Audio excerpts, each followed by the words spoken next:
All right, for solving systems and being able to use determinants, first of all, we've got what is called Cramer's rule that is allowing us to do this. We are going to have to tweak some of the determinants so that we can come up with determinants that will help us work out the x value, the y value, and if there were bigger systems to work through, z value, and again, we can expand that to larger systems than just the 3 equations, 3 variables. So here's what we're going to be looking at. We're going to be looking at a tweaked matrix determinant over top of a more straightforward determinant. This is automatically introducing an issue for us. In that earlier video, we had one example early on where the determinant was 0. Well, if whatever it is that we're calculating here in this determinant works out to be a 0, Cramer's rule is going to fall flat. So this has a limit to it. This is only going to be doable when the determinant that we have for this denominator is non-zero.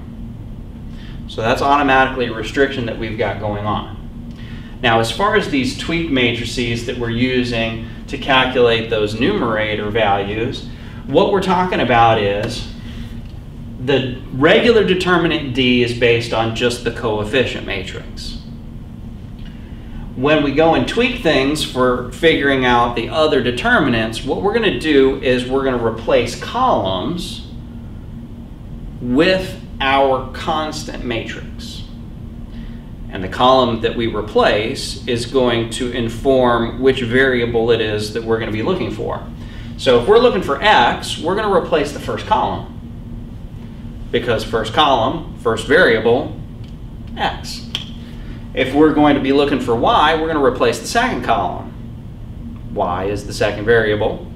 We'll replace the second column because our our constant matrix is it's a column matrix. So we could only replace a column with a column. So this is how we're going to do that. So here's an example of where we're listing out these different matrices that we have in this 2x2 system. So let's bring up that whole shebang there so that we can see it all the way worked out. So we've got our system. We've got our coefficients for that coefficient matrix. And then we've got our constant matrix, which is a column matrix with these particular values. So using some color to help that stand out, the determinant of our coefficient matrix. We're going to take that coefficient matrix, replace the first column with our constant matrix, calculate a new determinant, and this is what we're going to use to help us find the x value. Take our our coefficient matrix, replace the second column with the constant matrix, and this determinant will help us figure out the y value. So according to Cramer's rule here towards the top, the determinant for the x over the determinant for our coefficient matrix would give us our x value. The determinant for our y over the determinant for our coefficient matrix is going to give us our y value. And so again, if we really wanted to be thorough, we could check this out in a variety of ways. I could take these values back to the original equations, and with the help of my calculator, I could check to make sure that blah, blah, blah equals 11 and blah, blah, blah equals -2. I could take that and use the augmented matrix, have my calculator convert that to reduced row echelon form, and see if I come up with the same values in that last column. I could take my coefficient matrix, I could do an inverse matrix, I could use the inverse matrix times this column matrix here, and see if I come up with a column matrix with these same 2 entries in them. I've got lots of ways to be able to do things. So I can do whichever one works, but again, if I come up with a determinant for my coefficient matrix that was 0, Cramer's rule wouldn't work. And I would have to utilize one of my other methods in order to attempt to solve that particular system.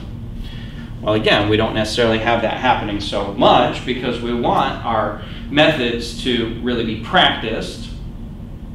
And since this is just going with our determinant stuff, and we've seen that we can really use the calculator to handle a lot of that stuff unless push comes to shove, we've got to somehow or another talk about doing it by hand, then we can actually make relatively quick work when we're allowed.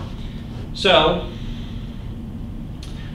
to be a little bit friskier about things here, Z is going to come from doing 2 determinants.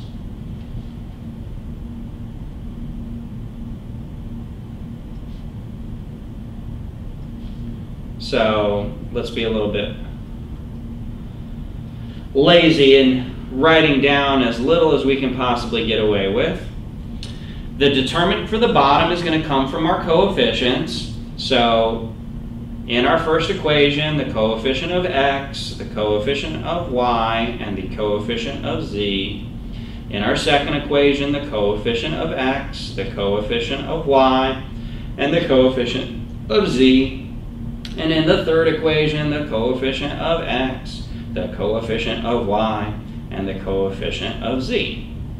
Now this gives me my starting point to work out the numerator determinant, and that's going to come from replacing the third column, because I want z, so I'm going to replace the third column right here. That means I'll just go ahead and rewrite the first 2 real quick. With black ink, I've got a 1, 2, 1, I've got a 4, -3, 2. And then let's get out that blue for a little extra emphasis here.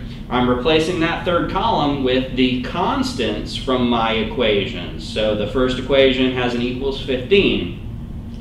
The second equation has an equals 10. And the third equation has an equals 14. So there we go for those. And then I can go ahead and use my calculator to work out what these are. You know, take your pick. You can enter the first of these matrices, the numerator matrix there. You can enter that one first. You can enter the denominator first. Doesn't really matter. We'll go ahead and move over to our calculator. And, sorry, let's go ahead and clear that, make it a little bit neater to look at here. We're going to go ahead and, first of all, enter our matrix. Since we've been using D's, let's go ahead and come over and edit matrix D. Matrix D is being listed as a 4 by 3. We want it to be a 3 by 3 to begin with here. And we're going to want that matrix to, let's go ahead and use the top determinant business first. 1, 4, 15. 1, 4, 15. Second row, 2, -3, 10. 2, -3, 10. And then third row, 1, 2, 14.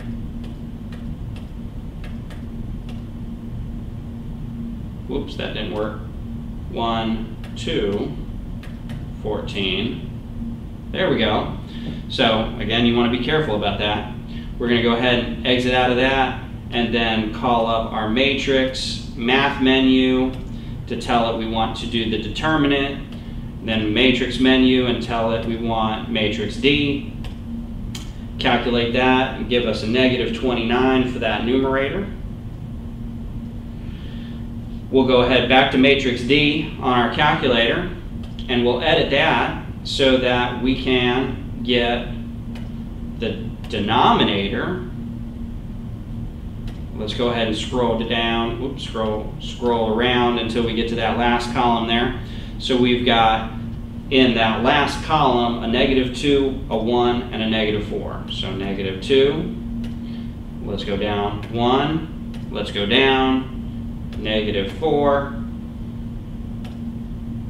That gives us all the other entries in the column 1 and column 2 were the same. Just change that last column to have those new values in there. And now we can again come back out of that matrix, go to our matrix math menu and tell it we want the determinant, and And again, back to the matrix menu to tell it we want matrix D, and we get a 32 for the denominator. And there we go. Nothing especially fancy about this as long as I'm remembering which specific column is going to get replaced in order to help me figure out which particular variable it is that I want to calculate. So as long as I can keep track of that, and as long as I'm allowed to use the calculator, then this can be a very quick process. So Cramer's rule can, again, by some accounts, be more preferable. Again, also, we've got other options, so different strokes for different folks, but this is how the Cramer's rule works. This is how we can utilize that determinant tool in order to also solve systems.